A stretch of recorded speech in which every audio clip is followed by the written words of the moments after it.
قومی اسمبلی نے عدلیہ کے ڈھانچے اور اختیارات سے متعلق ترامیم کی 2/3 اکثریت سے منظوری دے دی۔ ترمیم کے تحت وفاقی آئینی عدالت کے قیام، جوڈیشل کمیشن اور سپریم جوڈیشل کونسل کی تشکیل نو سے متعلق شقیں شامل کی گئی ہیں۔ سپریم کورٹ کے موجودہ چیف جسٹس ریٹائرمنٹ تک چیف جسٹس آف پاکستان رہیں گے۔ بعد میں وفاقی آئینی عدالت اور سپریم کورٹ کے سینئر ترین جج کو چیف جسٹس آف پاکستان تسلیم کیا جائے گا۔ صدر مملکت، چیف الیکشن کمشنر اور اٹارنی جنرل سے چیف جسٹس آف پاکستان ہی حلف لینے کے مجاز ہوں گے۔ آئین کے آرٹیکل 175A میں ترمیم کے ذریعے جوڈیشل کمیشن کی تشکیل نو کر دی گئی۔ وفاقی آئینی عدالت اور سپریم کورٹ کے چیف جسٹس کمیشن کے رکن ہوں گے۔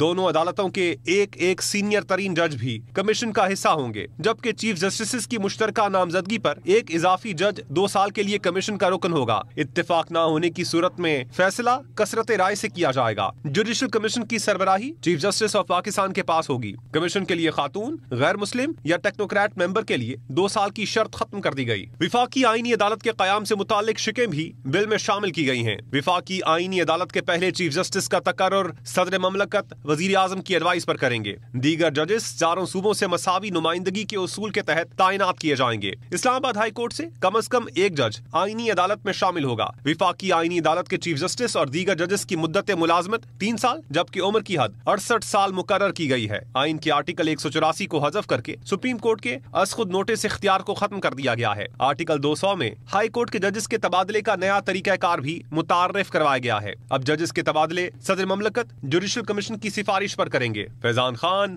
ہم نیوز، اسلام آباد۔